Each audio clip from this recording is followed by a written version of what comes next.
வணக்கம் அன்பர்களே. வேதத்திரை யுகத்தில் உங்களை சந்திப்பதில் பெருமகிழ்ச்சி அடைகிறேன். நீங்களும் உங்கள் அன்பு குடும்பமும் வாழ்க வளமுடன். இன்று ஒரு சிந்தனை கருத்தை காணலாம். தீட்சையும் தவமும் என்ற ஒரு தலைப்பில் இந்த சிந்தனையை காணலாம். ஒரு தவம் செய்கிறோம் என்று சொல்லும் பொழுது அது எப்படி வேண்டுமானாலும் இருக்கலாம் என்ற ஒரு கருத்து உள்ளது. ஆனால் யோகத்தில் தவம் என்று சொல்லும் பொழுது ஒரு குரு மூலமாக தீட்சை பெற்றுத்தான் செய்ய வேண்டும் என்ற ஒரு நிலைப்பாடு இருக்கிறது. ஏனென்றால் யோகத்திற்கு வந்துவிட்டால் நாம் நம்முடைய பிறவியின் உண்மையை அறியப் போகிறோம். அந்த பிறவி உண்மையை அறிவதற்கு நாம் உள்முகமாக ஒரு பயணத்தை துவங்க வேண்டும். ஏனென்றால் புற உலகிலிருந்து தன்னை விடுவித்து கொண்டு உள்முகமாக நம்மை கவனித்தால் மட்டும்தான் தன்னை யாரென்று அறிய முடியும். நான் யார் என்ற கேள்விக்கு விடை கிடைக்கும். இறை உணர்வை பெற முடியும். இந்த இயற்கையும் நாமும் எப்படி ஒன்றாக கலந்திருக்கிறோம் என்ற உண்மையை புரிந்து இந்த பிறவியின் நோக்கத்தை நாம் அறிந்து கொள்ள முடியும். இது அஷ்டாங்க யோகத்தின் வழியாக வரக்கூடிய ஒரு வழிமுறை. இது யோகத்தில் உள்ளவர்களுக்கு மட்டும் இருக்கக்கூடிய ஒரு வழிமுறை. அப்படி யோகத்தில் இல்லாதவர்களுக்கு தவம் உண்டா என்று பார்க்கும் பொழுது அவர்களுக்கும் தவம் உண்டு. ஏனென்றால் இந்த ஓடிக்கொண்டிருக்கக்கூடிய மனதை நிறுத்துவதற்கு அவர்கள் முயற்சிக்கிறார்கள். ஒரு குரு வழியாக, ஆனால் தீட்சை இல்லாமல் முயற்சிக்கிறார்கள். அது சாத்தியமானதா, முடியுமா என்று பார்க்கும் பொழுது ஓரளவிற்கு முடியும் என்று சொல்லலாம். எப்படி மனமுருகி ஒரு பக்தி மார்க்கத்தில் ஒருவர் இறைவனை வழிபட்டு வணங்கி ஒரு நிறைவை பெறுகிறாரோ, அதுபோல இந்த தீட்சை என்பது இல்லாமல், அதாவது குருவின் தீட்சை இல்லாமல், ஆனால் குரு வழிகாட்டி வழியாக, குருவின் வழிகாட்டுதல் வழியாக இந்த தவத்தை அவர்கள் செய்ய முடியும். இதற்கு பிரத்யேகாரா தாரணா என்ற அமைப்பை நாம் எடுத்துக்கொள்ளலாம். அஷ்டாங்க யோகத்தில் இருக்கக்கூடிய இந்த பிரத்யேகாரா தாரணா என்ற நிலைகளை நாம் எடுத்துக்கொள்ள முடியும். ஏனென்றால் இங்கே தீட்சை என்பது ஒரு வார்த்தையாக, ஒரு வழிமுறையாக அந்த சீடருக்கு சொல்லித்தரப்படும். எப்படி என்றால், ஒரு மந்திரத்தை சொல்லிக்கொண்டே இரு. எந்த ஒரு வகையில் ஒரு தவம் உண்டு. இன்னொரு வகையில் இந்த நினைவை கொண்டு வா என்ற ஒரு விஷயத்தை கொண்டு வருவார்கள். உனக்குள்ளாக ஒரு கற்பனையை உருவாக்கிக்கொள், இந்த நிலையை உருவாக்கிக்கொள், இதை கவனி என்று சொல்லுவார்கள். அது வார்த்தையில் இல்லாத ஒரு பொருளாக இருக்கக்கூடும். இன்னொரு விதத்தில் இந்த உடலை அசைத்து அசைத்து ஒரு வழியாக தவம் செய்வார்கள். அதாவது இந்த தீட்சை என்கின்ற விஷயத்தை தானாகவே செய்து கொள்ள வேண்டும் என்ற ஒரு முறையில் இதை செய்வார்கள். இதற்கு பல பெயர்கள் உண்டு. வாசியோகம் கூட அவ்வாறான ஒரு வழிமுறை தான். அதாவது இந்த குண்டலினி சக்தியை, அதாவது உயிராற்றலுடைய சக்தியை நாம் நமக்குள்ளாக நாமே அதை எழுப்பிக் கொள்வதாக வைத்துக்கொள்ளலாம். நம்முடைய பயிற்சியின் மூலமாக, நம்முடைய மூச்சின் மூலமாக அந்த மூச்சு காற்றை சூடேற்றி அதை மூலாதாரத்தில் நிறுத்தி அந்த மூச்சுச்சூட்டின் வழியாக அந்த குண்டலினி மகாசக்தியை எழுப்பி உயரை கொண்டு வருவது என்று சொல்வார்கள். இது ஒரே வழியில் ஒரே நேரத்தில் ஆக்னைக்கு கொண்டு வருவதும் உண்டு, படிப்படியாக கொண்டு வருவதும் கூட உண்டுதான். என்றாலும் கூட இது கொஞ்சம் காலம் பிடிக்கும். ஏனென்றால் இந்த மூச்சு பயிற்சியை கற்றுக்கொள்வதே மிக கடினம், அதை செய்வதும் கடினம், அதை தொடர்ந்து செய்து வருவதும் கடினம். அந்த வெப்பத்தை உள்ளுக்குள்ளாக உருவாக்கி கொண்டு அதை காப்பாற்றி வருவதும் கடினம். அதற்கு பிறகு அதன் வழியாக அந்த சக்தியை மேலேற்றுவதும் கடினம். நன்றாக புரிந்து கொண்டு செய்வது என்பது அதைவிட கடினம். இப்படி சிரமங்கள் நிறைய இருக்கின்றன. என்றாலும் கூட இந்த உலகில் அப்படியான வழிமுறைகள் உள்ளன. இப்போது பார்க்கும் பொழுது இந்த தவமும் தீட்சையும் பல வழிகளாக இருக்கிறது. இந்த தீட்சையில் எளிய முறை என்ற ஒன்றுதான் தொட்டுத்தரும் தீட்சையாக மலர்ந்திருக்கிறது. இதுவும் சித்தர்கள் கொண்டு வந்ததுதான். ஆனால் இதை யாரும் ஏற்பதற்கு கொஞ்சம் கடினமாக இருக்கும் என்று நினைக்கிறார்கள். அதாவது தொட்டு தருவது தீட்சை என்ற ஒரு முறை, அது வேற ஏதோ ஒன்று. கஷ்டப்பட்டு தானே மூலாதாரம் வழியாக மூச்சுக்காற்றின் வழியாக ஏற்றுக்கொள்வதுதான் இந்த உண்மையான குண்டலினி உயர்வு என்று ஒரு கருத்து நிலை இங்கே இருக்கிறது. தொட்டு தருவது என்றால் அது எழுச்சியே இல்லை என்ற ஒரு கருத்து கூட நிலை வருகிறது. அது அப்படித்தான் இருக்கும். ஏனென்றால் அனுபவமாக பெறும்பொழுதுதான் அந்த உண்மை தெரியும். ஒரு வார்த்தையாக பேச்சு வழக்காக ஒருவருக்கு ஒருவர் கலந்து பேசும் பொழுது அந்த உண்மை அங்கே அடிபட்டு போய்விடும். எதையும் அனுபவமாக பெற வேண்டும். சரி, இப்பொழுது இந்த தவமும் தீட்சையும் என்று பார்க்கும் பொழுது யார் யாருக்கு எது கிடைத்திருக்கிறதோ அதை கற்றுக்கொண்டு அந்த வழியாக பயணித்து வருவது தான் சிறந்தது. இதுதான் சிறப்பு, அதுதான் சிறப்பு என்று சொல்ல முடியாது.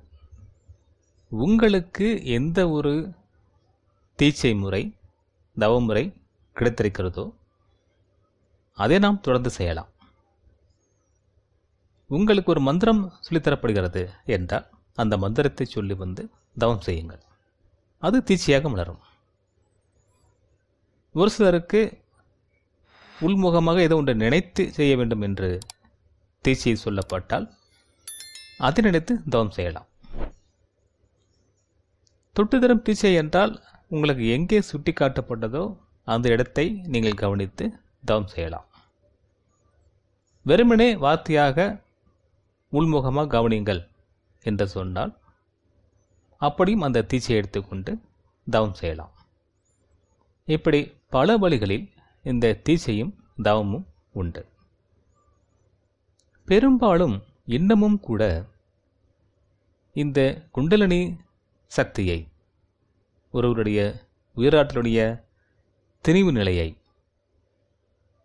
யாரும் தொடமாட்டார்கள் என்பது ஒரு பொதுவான கருத்து. ஏனென்றால் ஒவ்வொருவருக்கும் ஒரு கர்மா என்ற ஒரு வினைப்பதிவுகள் தாக்கம் இருக்கிறது. இந்த உலகப் பிறப்பின் காரணமே, நாம் பிறந்ததின் காரணமே இந்த கர்மாவை தீர்ப்பதற்கு தான். அதாவது செய்த தவறுகளை திருத்திக் கொண்டு வாழ்ந்து இன்பமாக வாழ்வதற்குத்தான். காலம்புறம் கர்மாவை தீர்க்க வேண்டிய அவசியம் இல்லை. குறிப்பிட்ட காலத்தில் கர்மாவை தீர்த்துவிட்டு இனி எதுவும் இந்த வினைகள் செய்யாத அளவிற்கு நம்மை தெளிவுபடுத்தி கொண்டு விழிப்புணர்வாக நமக்கும் மற்றவர்களுக்கும் நல்லது செய்து வாழ்ந்து இன்பம் அனுபவிக்க வேண்டும் என்பதுதான் பிறவியின் நோக்கம். இதற்காக தனியாக பிறக்க வேண்டிய அவசியம் இல்லை. இந்த பிறவியை விட்டுவிட்டு இன்னொரு முறை பிறந்து கர்மாவை தீர்க்க வேண்டிய அவசியம் இல்லை. பிறந்த இந்த உலக வாழ்க்கையில் நம்முடைய நற்செயல்கள் மூலமாக இந்த கர்ம வினைகளை தீர்த்து சரி செய்து கொள்ளலாம். இதற்கு நம்முடைய வாழ்நாள் போதும், இன்னொரு வாழ்நாள் தேவையில்லை. அதை புரிந்து கொள்ளலாம்.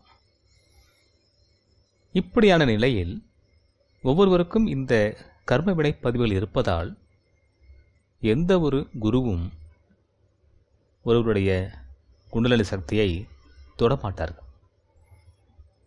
தொடுவதற்கு ஒரு தயக்கம் அல்லது பயம் என்ற நிலையில் அதை தொடாத தீட்சைகள் தான் இந்த உலகத்தில் மலிந்திருக்கின்றன. தொட்டால் நமக்கும் ஒந்திவிடுமோ? ஏனென்றால் ஏற்கனவே ஒருவருக்கு இருக்கிறது, அதோடு சுமையோடு இதுவும் கூடிவிடும் என்ற ஒரு பயம் எல்லோருக்கும் உள்ளது. ஒரு சில குருமார்கள் தொடாமல் ஆசீர்வாதம் வழங்கிய தீட்சையை வழங்குவார்கள். ஒரு சிலர் மூலாதாரத்தை தொடாமல் ஆக்னையை மட்டும் தொடுவார்கள், அல்லது தலை உச்சியை மட்டும் தொடுவார்கள். இப்படியும் சிலர் உண்டு. பட் அவர்களுடைய வழிமுறை அது, அவர்களை குறை சொல்ல முடியாது. அவருடைய ஏனென்றால் ஒரு குருவானவர் முழுதாக ஒருவரிடம் கற்றுக்கொண்டுதான் குருவாகிறார். மேலும் அந்த உண்மைகளை புரிந்து கொண்டவர்தான் குருவாக முடியும். வெறுமனை யாரும் குருவாக முடியாது. அந்த நிலையை கற்றுக்கொண்டு தெளிவு பெற்று முழுமையை உணர்ந்த பிறகுதான் அவர் குருவாக மாற முடியும். வெறுமனே யாரும் தீட்சையை கொடுக்க முடியாது, தவத்தை நடத்த முடியாது. அது ஒரு கேலிக்கூத்தாக மாறிவிடும். உண்மைகள் தடம் புரண்டுவிடும். ஏனென்றால் ஒரு முழு ஆளுமை அங்கே வர வேண்டும். ஒருவருக்கு ஒரு விஷயத்தை, இப்போது நான் கூட ஒரு உண்மையை சொல்ல வேண்டும் என்றால் நான் அந்த உண்மையை அறிந்தவனாக இருக்க வேண்டும். அதுவல்லாது சும்மா கதையடிக்கக்கூடாது.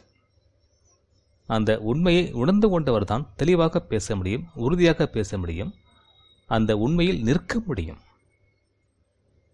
அப்படி உள்ளவர்தான் குருவாக இருந்து உங்களை வழிநடத்த முடியும். அப்படிப்பட்டவர் வழங்குகின்ற ஒரு தீட்சை முறையை, தவ முறையை நாம் குறை சொல்ல முடியாது. அப்படி தொடர்ந்து பயணிக்கும் பொழுது அது எவ்வளவு காலத்தில் கிடைக்கிறது என்பதுதான் இங்கே ஒரு பிரச்சனை. ஒரு சிலருக்கு வாழ்நாள் போதும், ஒரு சிலருக்கு வாழ்நாளுக்குள்ளாகவே உணர்ந்து விடலாம், ஒரு சிலருக்கு வாழ்நாள் கடந்து அவருடைய பிள்ளைகளுக்கோ பேரப்பிள்ளைகளுக்கோ கிடைக்கலாம், சிலருக்கு இன்னும் கூட கடந்து போகலாம். இதுதான் நடக்கும். ஆனால் மாற்றம் என்பது இல்லாமல் இருக்காது. கொஞ்சம் தாமதமாகலாம், கொஞ்சம் சீக்கிரம் வரலாம்.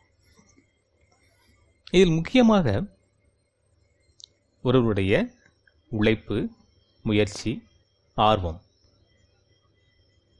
செய்கிற பயிற்சியின் வளர்ச்சி, அது மூலமாக அவருக்கு இறை உதவுகின்ற ஒரு உதவி, இது எல்லாம் கலந்துதான் ஒருவருடைய புரிதலை, தன் உணர்தலை, தன்னை அறிதலை ஏற்படுத்தி கொடுக்கும். மேலும் நம்முடைய இந்திய நாட்டில் பல காலமாக இந்த தன்னிலை உணர்தல் இருந்து வருகிறது. ஏனென்றால் இந்த யோகம் இல்லாமல் இந்தியா என்பதே இல்லை. இந்த உலகுக்கே வழிகாட்டியாக இந்த இந்தியா யோகத்தில் இருக்கிறது. உலகில் எந்த மூலையில் நாம் இந்தியாவை பற்றி கேட்டாலும் இந்த யோகம் என்பதை அவர்கள் சொல்லுவார்கள். ஏனென்றால் நம்மோடு வாழ்ந்து வருகின்ற பல பல ஞானிகள், மகான்கள் இந்த தத்துவத்தை ஒவ்வொரு வழியிலும் சொல்லிக்கொண்டே இருக்கிறார்கள், சொல்லிக்கொண்டே வந்தும் இருக்கிறார்கள். அதற்கு நிறைய சான்றுகள் இருக்கின்றன. சில ஏமாற்று பேர்வழிகள் இருந்தாலும் கூட உண்மை நிலைத்து நிற்கிறது. அப்படி பார்க்கும் பொழுது இந்த தீட்சையும் தவமும் யாருக்கு எந்த வகையில் கிடைக்கிறதோ அதை தொடர்ந்து அவர்கள் செய்து வந்து ஒரு உண்மையை நாம் உணரலாம். நல்ல நண்பர்களே, நாம் மீண்டும் அடுத்த ஒரு பதிவிலே சந்திப்போம். நன்றி. வாழ்க வையகம், வாழ்க வையகம், வாழ்க வளமுடன். நன்றி. வணக்கம் அன்பர்களே. வாழ்க வையகம், வாழ்க வளமுடன். வேதாத்திரிய சேனலோடு இணைந்து கொள்ளுங்கள். உங்கள் உடல் நலம், மனவளம், உயிர் வளம் பெருக்கிக் கொள்ளுங்கள். உங்கள் வாழ்க்கையையும் பொருளாதாரத்தையும் உயர்த்திக் கொள்வதற்கான வழிகள் இங்கே சொல்லப்படுகின்றன. இன்றே சப்ஸ்கிரைப் செய்து கொள்ளுங்கள். வாழ்க வளமுடன்.